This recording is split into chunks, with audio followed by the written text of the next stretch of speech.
Hello, wildlings. I'm your Creep Smith, and you found my Fear Forge. Lucky you. Welcome back, wildlings. Today we have a short double dose of monstrously induced mental illness. Our stories are The Woman in the Oven and Through the Trees. During the summer of 1983, in a quiet town near Minneapolis, Minnesota, the charred body of a woman was found inside the kitchen stove of a small farmhouse. A video camera was also found in the kitchen, standing on a tripod pointing at the oven. No tape was found inside the camera at the time. Although the scene was originally labeled as a homicide by police, an unmarked VHS tape was later discovered at the bottom of the farm's well, which had apparently dried up earlier that year. Despite its worn condition and the fact that it contained no audio, police were able to view the contents of the tape anyway. It depicted a woman recording herself in front of the video camera, seemingly using the same camera that the police found in the kitchen. After positioning the camera to include both her and the kitchen stove in its view, she turned on the oven, opened the door, crawled inside, and then closed the door behind her. After 8 minutes into the video, the oven could be seen shaking violently. At this point, thick black smoke emanated from the oven. For the remaining 45 minutes of the video, until the batteries in the camera died, it remained in that stationary position. To avoid disturbing the local community, the police never released any information about the tape or even the fact that it was found. Police were also not able to determine who had put the tape in the well, or why the height and stature of the woman in the video did not come close to matching the body that they'd found in the oven. The following testament can be found in its edited, coded version at the link below. I will be reading it in its unedited version.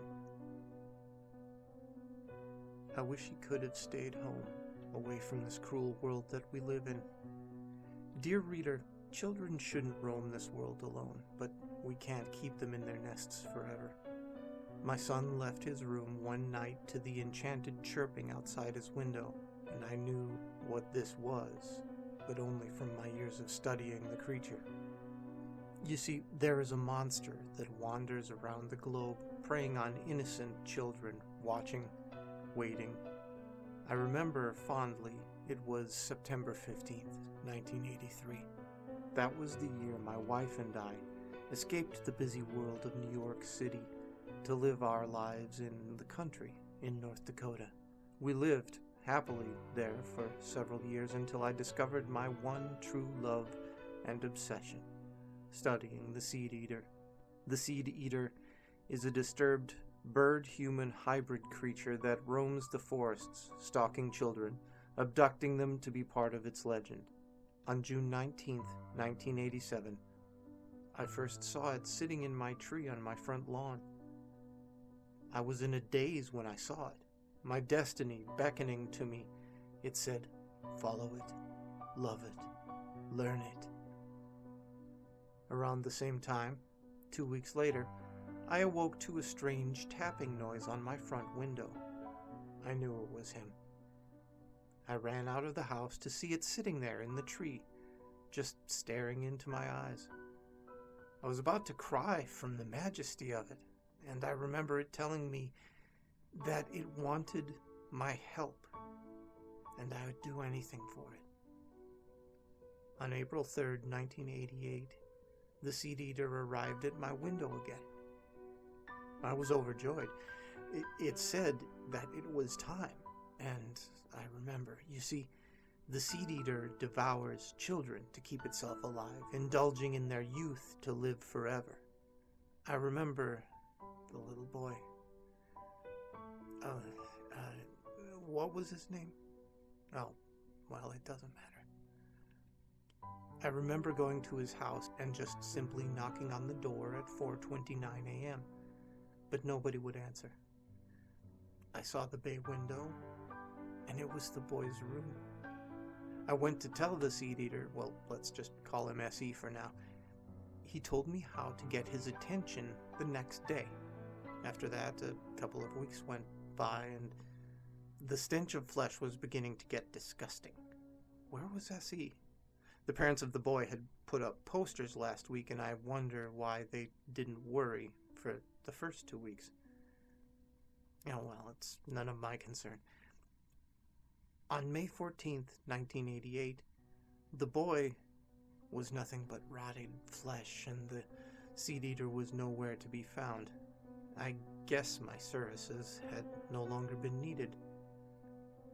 On the 15th of May, 88, he came. He took the body and requested another. On May 16th of 88, there were 6 kids killed, 6 kids devoured, and 6 more requested. On May 18th of 88, however, losing people makes me wonder.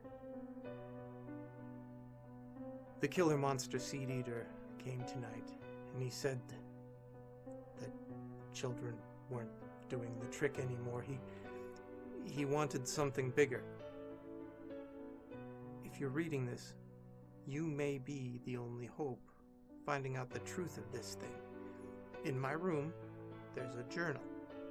On page 49, you will discover how to take the life out of this monster, but he's had me in a death grip, and I couldn't do it. But maybe you'll have more strength than me. Goodbye, everyone. I hope being eaten is what I've brought on myself. So here we find that dealing with creatures beyond our understanding is not always good for us or those around us. Stay scary, my wildlings, and make the most of your nights.